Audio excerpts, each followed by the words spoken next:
Welcome to the Talk with Clads podcast. Your host is Katie Ann, an island girl on a journey with her guests to learn about their backgrounds, businesses, passions, experiences, life lessons, and wins. Come and laugh, cheer, learn, and plan with us. My friend, take some time to come and talk with Clads.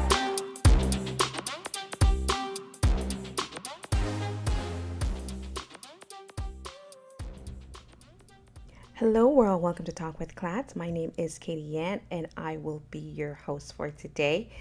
I wanted to touch base with you. I've been so busy traveling for my 9 to 5.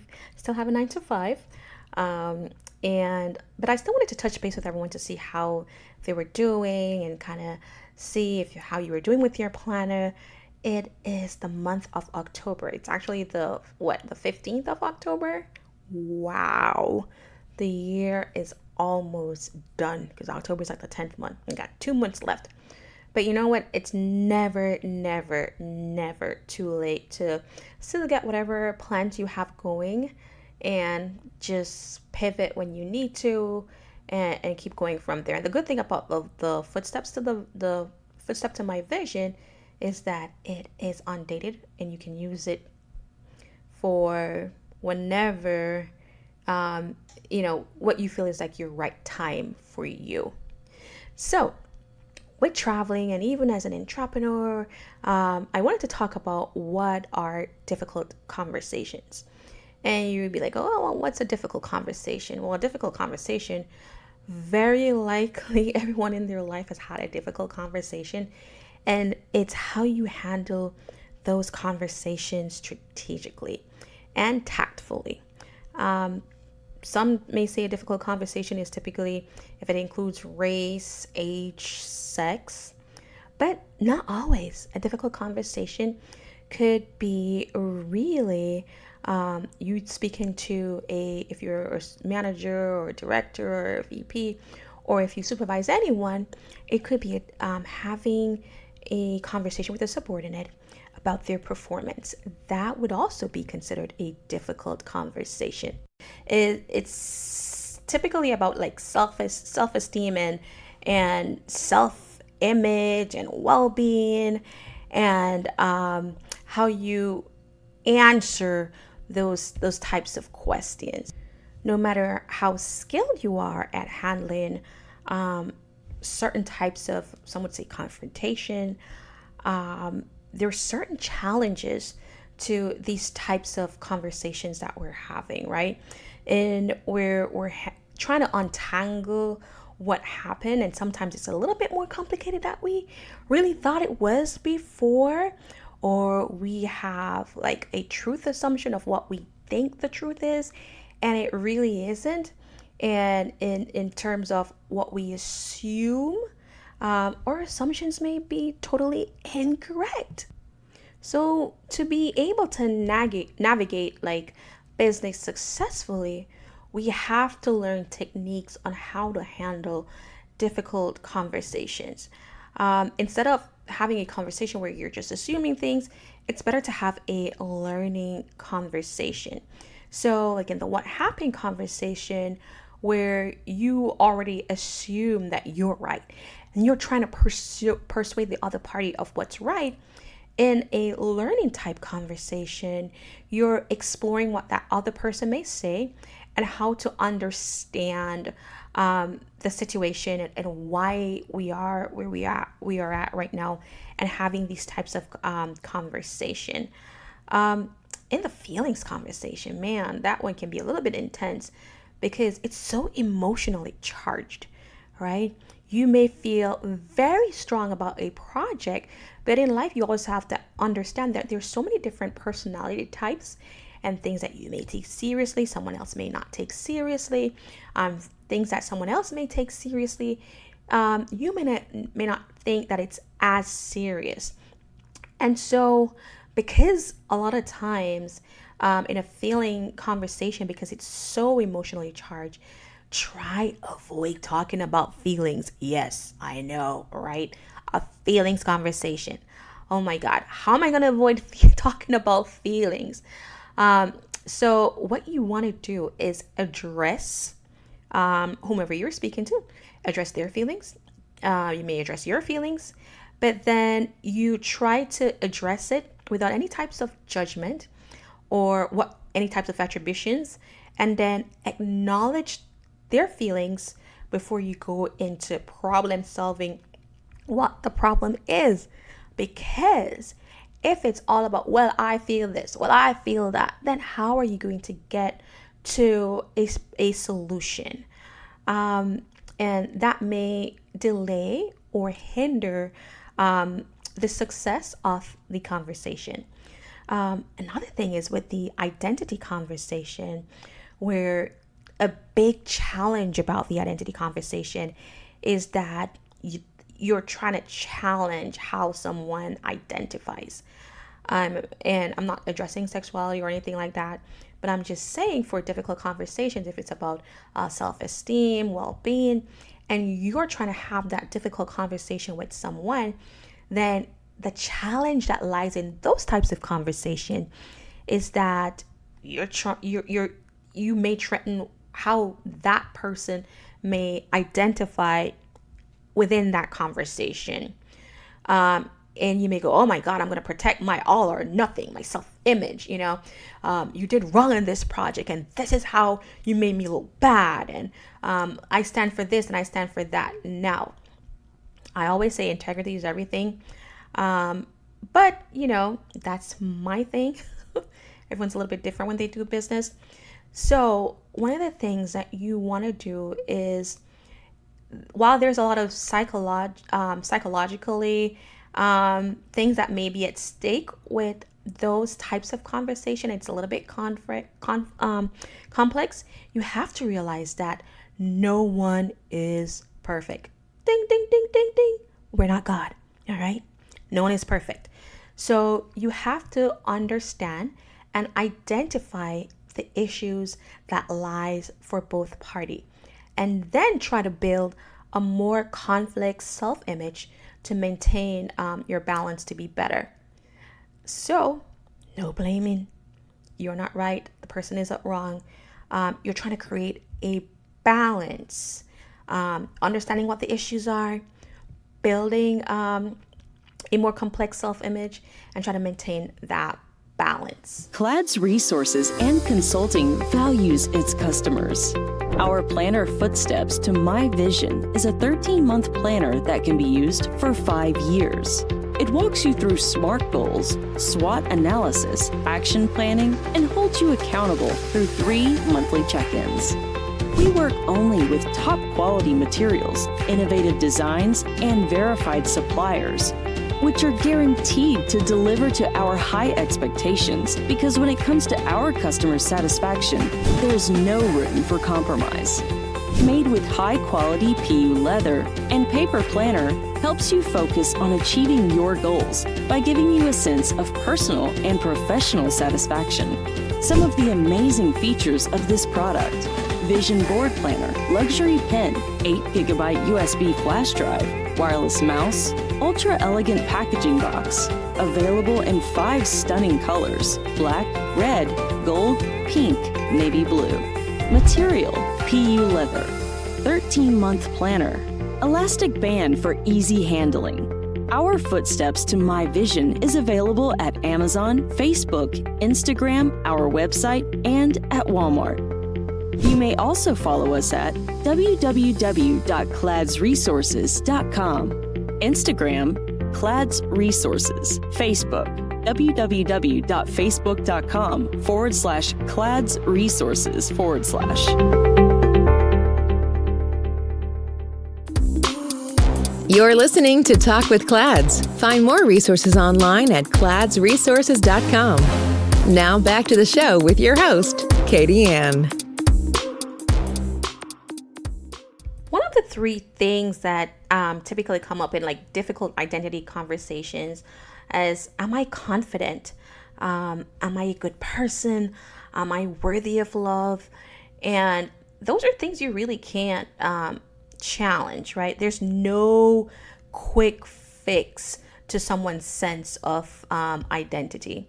And so you can't tell someone, oh my God, you gotta grow up. This is not your home. This is work. I need you to do this. That's why that balance is really important in how you handle those types of conversation with someone, especially in a work environment. One of the things that we have to realize within ourselves is that not every difficult conversation that you come across is one that you need to engage in. Life is too short, and there's so many difficult conversations that are the list is like so long. So how do you decide, like, when is it a good time to have a difficult conversation, right?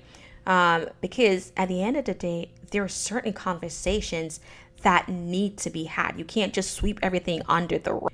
Outside of a work environment, I would say, because certain times even the conversations are a little bit difficult in business, you can decide when you have those conversations. If it's in your personal life, you may not want to raise every issue with your spouse and certain things, you do have to go, okay, you know what, let me just bite my tongue on this one and let this one go. If it's in a work environment, sometimes and most times, when there are project deadlines, performance, those are items that you have to address and also have to address it tactfully.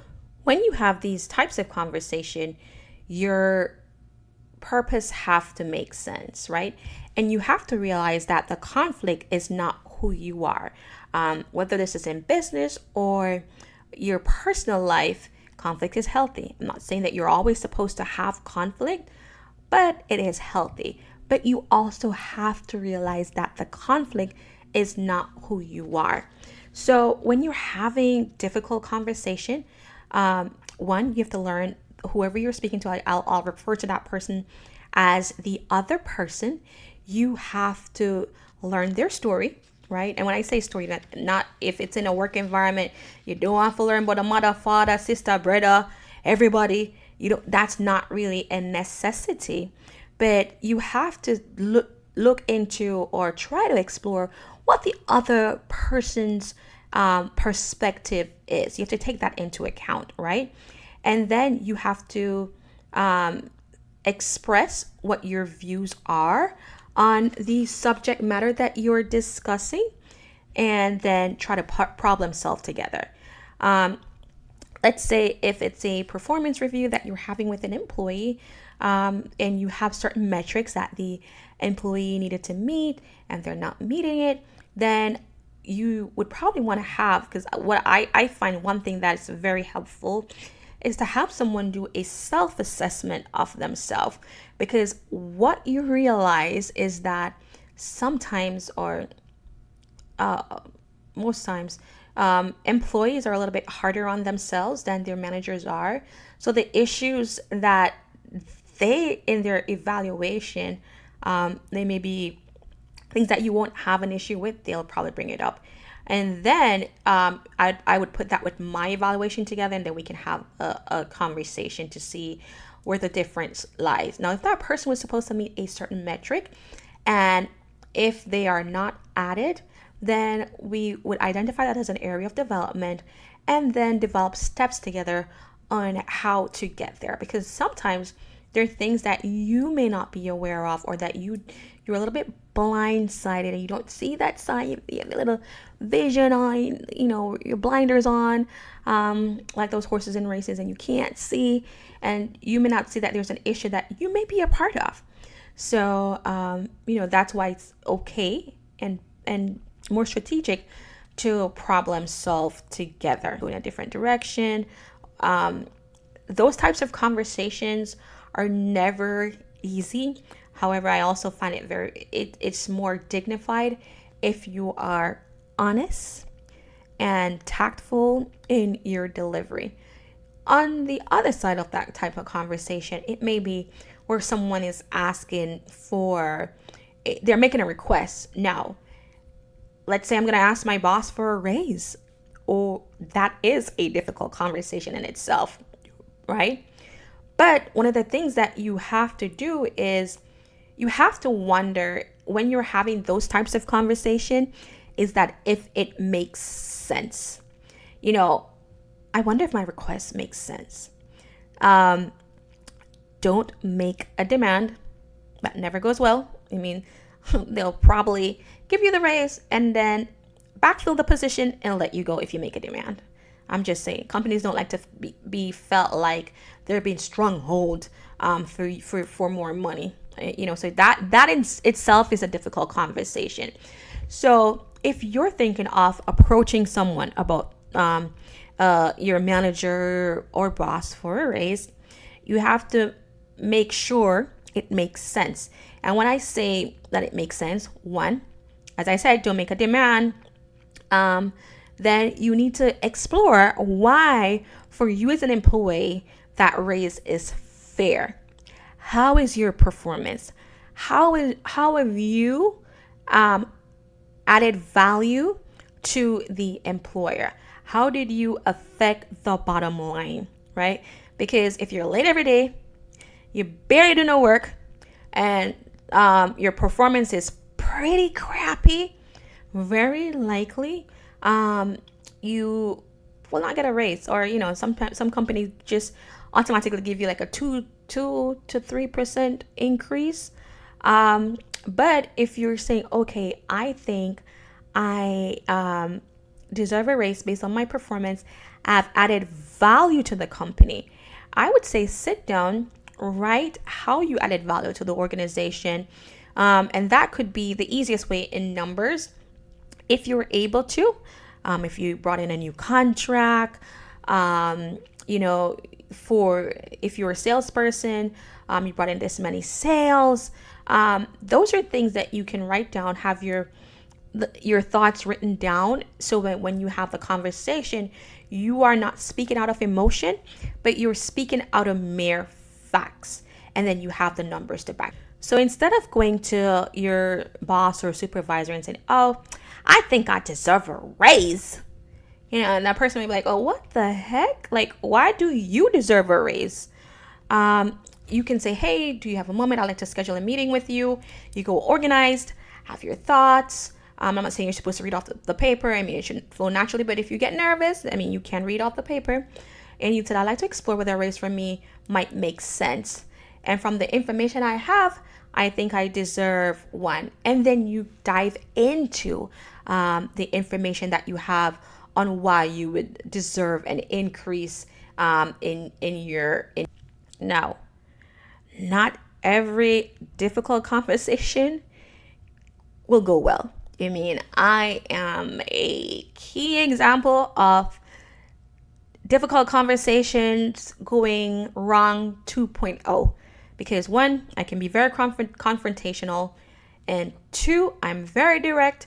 So I am a work in progress. So God is working on me. So as I'm telling you about these difficult conversations, these are things that I am practicing. And one of the things that I have found through my example, through my own life, is that you talk about how that conversation went wrong. Talk about it. That's the easiest approach. Just say, hey, how I approached you before was probably not the best. And the message probably didn't get delivered the way I wanted it to get delivered. And acknowledge, hey, I was wrong.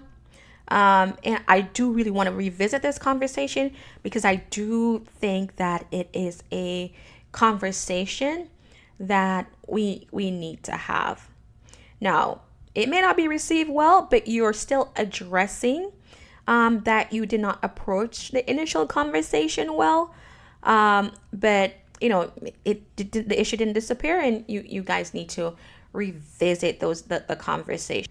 A lot of things that I've heard, or feedback that I've been given, and like reading and kind of researching this, is you have to learn how to listen from the inside out. And when I say listen from the inside out, one, you have to practice active listening, because sometimes when we say we're listening, we're doing everything else but listening, or we're trying to finish someone's conversation, we may be on our phones, and that's not active listening, right? So you have to listen, you have that person, give that person your attention. And then you may want, after the person finished speaking, you paraphrase, so it re-emphasize, or it gives you back the information that you need to know, and that you understand what the person is saying to you. So if there's any miscommunication, when you give that information back to the person, then that person can say, no, that's not what I meant, and they can clarify. Tone is also good. I'm not saying, well, this is what you said, and you're being a little bit aggressive about it. You want to be as objective as much as possible, so the conversation can go as productive as you want to practice active listening. You know what I mean? You want to ask question, paraphrase back to the person what they said. You want to acknowledge their view. You want to sit attentively and look at them. But the one thing that you want to do is, yes, you're gonna listen to their words, but you want to focus and be authentic. Be authentic in your listening. Be authentic in your feedback. Because at the end of the day, everybody can smell fake, right? They can know if you're BSing, if you just want them to do something for you. And that will never go well. No one likes to feel like, okay, this person is just like so fake. Who likes a fake person? That was like so 2000. Yeah, I'm just joking. But you want to be as authentic. So I say focus on authenticity. A tip that I've learned is just ask open-ended questions, or variations of open-ended questions, so I can understand what you're saying. So I would say, help me understand better what you're trying to tell me, or tell me more. I mean, I like to ask questions because I am one of those people where, you know what, I don't believe in stupid questions. To understand where that person got their conclusion from, or what their views are, then you want to also ask for concrete information, not assumptions, but concrete information. So you may say, well, what leads you to saying that, or thinking that? Can you give me an example of when I did this? Or can you give me an example? Or what would that look like? Or how would that work? How can we test this hypothesis if you're going to be like extra? But I'm not telling you to be extra. So you always want to ask open-ended questions and ask for concrete information, just to make sure you understand the information that's being given to you. And you may want to give some type of feedback that you understand what they're saying. Also, body language is a big thing. I know it's saying difficult conversations, but body language also is a nonverbal form of communication. So we're having these conversations, and people are looking at how you're reacting to them, right? If your hands crossed, you're looking down. Now, you also have to be aware of different cultures, because some cultures, they don't believe in looking in someone else's eyes. So be aware of different cultures before you're like, oh, the person is not looking me in the eye, and you don't know if that's a part of their culture not to. Your hands crossed, that may be okay. This person, it comes across as if the person is defensive, or if the person is looking, you're having these types of conversation, the person is clearly not paying attention to you. And that may take the conversation a whole different way. And, it may be a form of self-sabotage. So you have to be careful of also your nonverbal conversation.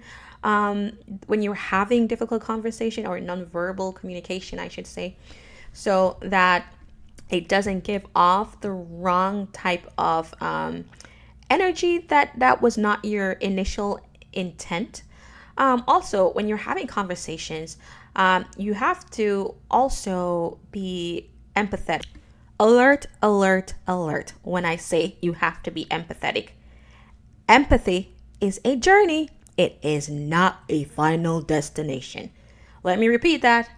Empathy is a journey, but not a final destination.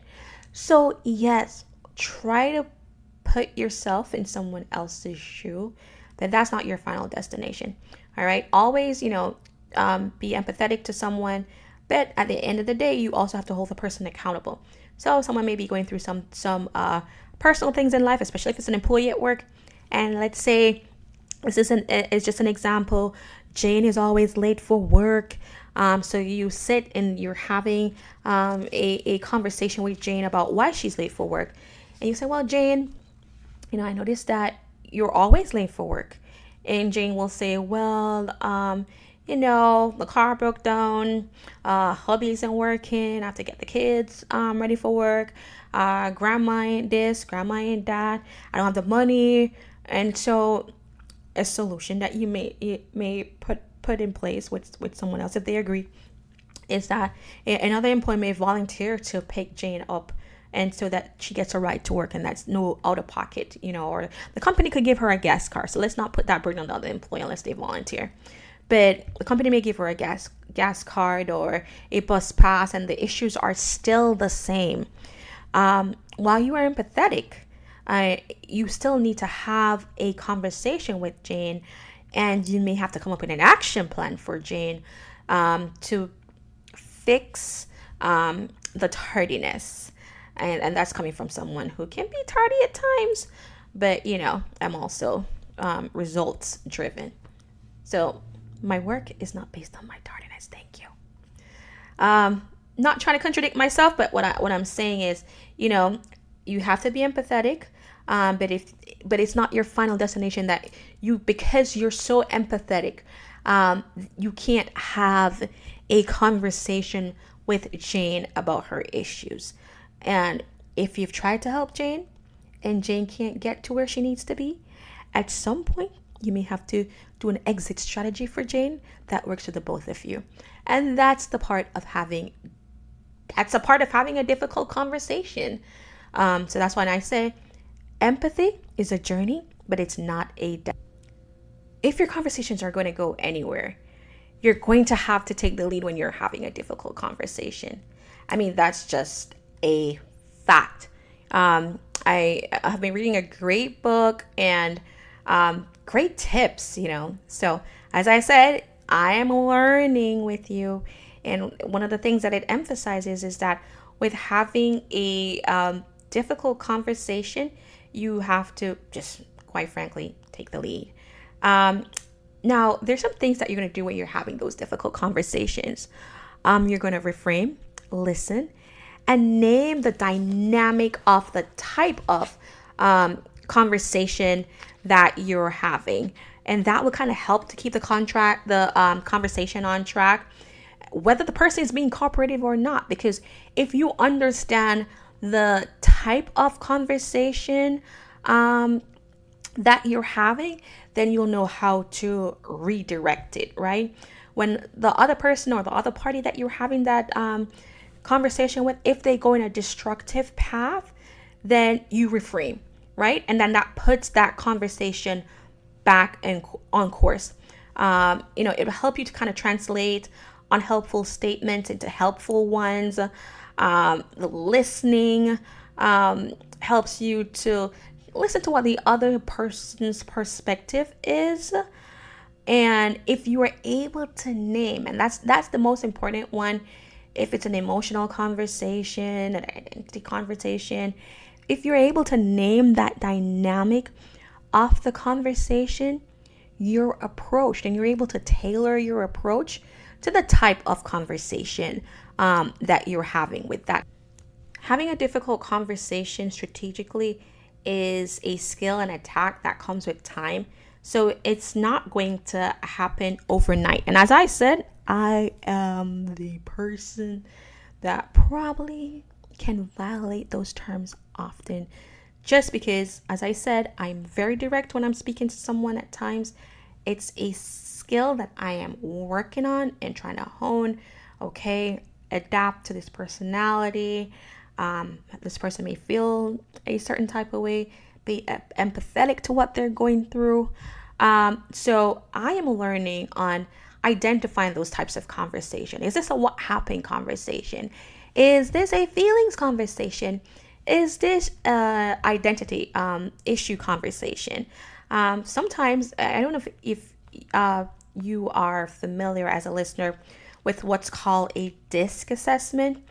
If you have the capability of doing a free one, please do so. It's a great way of identifying what your personality type is, how it works. And I'm sure there are different, I've heard about the animal one, the lion one, or they say lion, zebra, whatever. But in essence, it's a personality test. I think it's somewhat based off Myers-Briggs, in my opinion, but then it's more, it just kind of today's version, and they use a DISC. D means that you're dominant. You're more goal oriented. I means that you're people oriented. S is like sensitivity. Not that you're very sensitive, but you do care what people think a lot. C, what was C again? Let me see. I think C was, I know they focus on the facts. Let me see again. I had to do a DISC at one of my previous employers, and the purpose of the DISC is a personality assessment test. It's more used in the workplace, but when I was getting married, I actually did it with my husband as a part of marriage counseling. Believe it or not, well, that was a great tool. That's one thing that we learned from marriage counseling. And it's supposed to help teamwork, help communication, or help you communicate more efficiently and more productive in the workplace. So let me go over about what the D is, because I had to draw the handler down. Google could spin a minute. But the D stands for dominance, and they're more goal-driven. The I is for influence, and they're actually more people-oriented. The S is for steadiness, and I know that's sensitive. And the C was conscientious. I know they definitely are very focused on the details. You have like a lot of accountants that they're high C's. And then, some people, they can be like a DI, SIs, it plays in between. But I think for my husband, he is influence, so he's very people oriented. And for me, I was D, which is more goal driven. And so learning are different, because no personality is better than the other. Let's just put that out there. But learning or personalities allow us to have conversations a little bit better. Now, the difficult conversations we're working on. So as I said, we're a work in progress, and I'm learning as I'm talking to you about this. So why not share this with you? All right. So as I said, a dynamic to understanding what a difficult conversation is or a key skill in understanding what a difficult conversation is knowing the dynamic. I said it properly now. Is knowing the dynamic of, like what type of conversation are we having? And then knowing how to pivot. And then, if the conversation is not going away, then if you're able to identify the type of conversation, then you're better able to handle the conversation that you're having with the other person that you're having it. Be it a employee, a vendor, a spouse, a family member, a friend, you're more adept to have that a little bit conversation go a little bit better or more constructive. So with difficult conversations, I will say this: prepare, right? If you know that this is something that you're gonna have a conversation with someone about their performance, and I'm just using the work one, or even with the vendor that you're not happy with, or a contractor that you're not happy with, then you are going to pretty much prepare first, right? By deciding or walking through the conversations, right? Where does the story come from? What impact the situation? Did you contribute to the problem?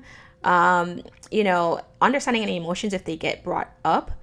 Explore your footprint, because sometimes we are emotional, but we can't identify and say, okay, we added to this. and then ground your identity into the type of conversation that you're going to have. What's at stake for you about you? Is this your business? Is this deadline important? What do you need to accept to be better grounded? Because sometimes we do have to make some adjustments, right? Check your purpose. Now, why are you having this conversation? Are you having this difficult conversation just to have it? What do you hope to accomplish from this conversation? Decide, is there a way to address this issue and achieve your purpose? You may want to invite the person ahead of time and say, hey, we're going to have this conversation, if you're able to, because if it's a termination with someone, you're terminating their contract and employment, I don't know if you want to prep the person, because that may not end well. So let's also put common sense in there, right? We're going to explore what that other party's story is along with yours. You want to listen to understand what that person may be saying. You may at times have to share your viewpoint. If it's a reason, if there's a purpose for you sharing your viewpoint, you can share your past experience, your intentions, your feelings. If it's something that calls for it, you're going to have to use common sense to see if it's a situation that applies. And then you also have to reframe. You have to reframe to keep the conversation on track, right? From truth to perceptions, blames, contributions, accusations, feelings, and so on. You definitely have to reframe to keep that conversation on track. And then you go on to the problem solving stage of the conversation, right? It may be the problem solving is, well, unfortunately we have, today would be your last day of employment. Hopefully you can handle it a little bit more tactful than what I'm saying.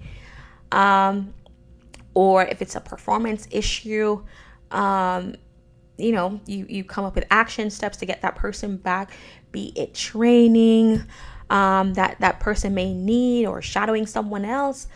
Come up with different options to meet the other person's side if it's a situation that is applicable. Look to standards of what should happen. And the example I was just using, performance, what is the company's standard, right? And then talk about how you keep the communication channel open, because a lot of times with difficult conversations, how they happen, why they happen, is because of lack of communication. And now we're into that end of not having, of having the difficult conversation. And some employees are guilty of, they never counseled someone about lack of performance, right? And then at the end, when they're going to walk someone through the door, that's when they're having that conversation. Well, how would they know? So to me, that's not really performance managing an employee very well. And that also speaks to your skill sets as a leader. But that's a whole different topic. So I would say just make sure that you keep the communication channel open, where that person can always, they feel that they can communicate to you, be it verbally. You may want to have things documented, especially if it's a performance issue, but keep that communication channel open. Very important in difficult Now, some questions that you may have about difficult conversation is, well, what if that person is my boss and then they have all the power? How do I have a difficult conversation with someone like my boss, right? Or if you're the boss on the other end, it could be, why can't I just tell my subordinate what to do, right? Or let's say now in the age of COVID, and conversations sometimes aren't face-to-face. How do you deal with a difficult conversation? Do you do it differently if you're doing it over the phone, on email, or on Zoom? Or you'll be like, why do you advise people to bring feelings into workplace? I'm not a therapist. I mean, that probably would be my feelings back in the days, but as I'm a person who is growing. I know that that's probably not the truth. Or who has time for all this this stuff in the real world, right? But you know what? Difficult conversations. So, in my questions, I said, like, what if the person is your boss and they have all the power, and disagreeing with your boss is like a big no, right? Because some people like to say, oh, we have an open door policy, or, oh, I like my employees to challenge me. And you know what? A lot of times that's not really the case. But you can use the power of influence, right? Distinguish between the two kinds of power, which is control and influence. Control is about the ability to make something happen, and influence is the ability to affect someone else's thinking, right? So your boss very likely would have the power of control, right? They can hire or fire you. And if you're in a at-will state, sometimes they don't even need notice to tell you, because it's an at-will state. And in contrast, you can't fire your boss. So it may be a little bit more intimidating to have a difficult conversation with your boss. But I would say that person may be more open to the power of influence. Like, you don't need to push back. You don't need to defend your turf or clarify the decision that you make. Because you're giving them a clear signal of their status. If you're able to acknowledge their power, right? Or, well, it's really their power. You're acknowledging, hey, I know the final decision lies with you. And I'm on board with whatever your final decision is. But I want you to think about this. Are you aware of that? And then you give facts, and not and stay objective and not throw the feelings, because that may be a little bit off-putting. But if you're able to go about the conversation that way, then your boss will be more likely to be open to influence. Someone once told me to use the language of requests, right? Listen, say what's in it for your boss or a manager, and then you go from there. And then you'll find that they're more open to what the conversation is, and in some instances you'll get the support that you want. So, as I said earlier in the podcast, having difficult conversations. I mean, we all have difficult conversations because everyone is different. We have different views, different opinions. And so one of the thing about a difficult conversation is not to stray away from it, because it does not solve the issue, but it's how it's handling those conversations tactfully. Sometimes difficult conversations too, when you're doing it via email. An email does not carry tone. There is something as email etiquette, which I did not know until I went to school. I was like, wow. So be careful of those caps, exclamation, per or last conversation, CCing everyone on it. A lot of times it's just easier to question what triggered you. Hit the pause button. Just don't send the email, and just pick up the phone and talk to the person. If you need a little time out before sending that email, please do. If you have someone that can reread the email for you, you may want to do that, because sometimes people may find things. If something that's confidential, hit the pause, pick up the phone and talk to the person. If you know you're going to have a difficult conversation with that person. Well, I hope you found this podcast very helpful today.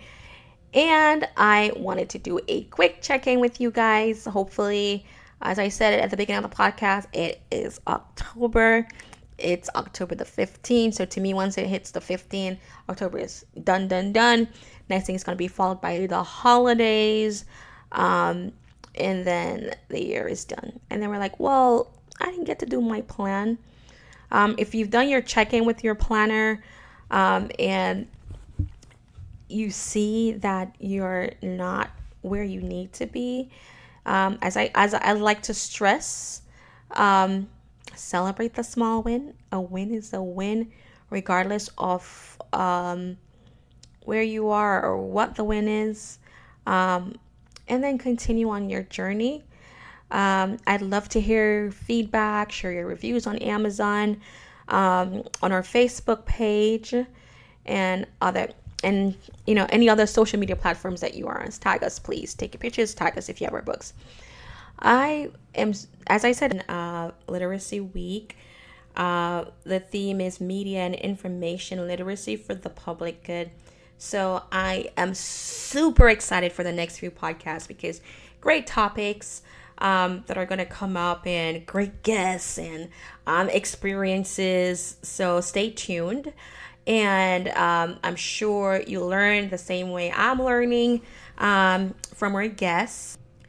So definitely stay tuned for the next few weeks. Well, always stay tuned, but stay tuned, share, like, subscribe. It's a great cause, and hopefully you're getting the information that you need from this podcast. So it's come that time of day where I have to say bye to everyone. As I say, I've been traveling for business. I'm in a hotel room doing this podcast, and I say, you know what? I am going to practice what I preach. I am going to be diligent with the information that I put out, and also be consistent. So, everyone, thank you for joining me on this journey of learning how to have difficult conversations. And hopefully you're able to use some of the tips that I shared with you in your professional or personal life. And thank you so much, everyone, for taking some time to talk with Clads. Bye, guys. Thanks for listening. Find us on social media at Clads Resources and online at www.cladsresources.com. Our planner, Footsteps to My Vision, is also located on our website or on Facebook, Instagram, or Amazon. Don't forget to like, subscribe, and share, and check back weekly for new episodes. Until next time, keep creating your footpath to your vision.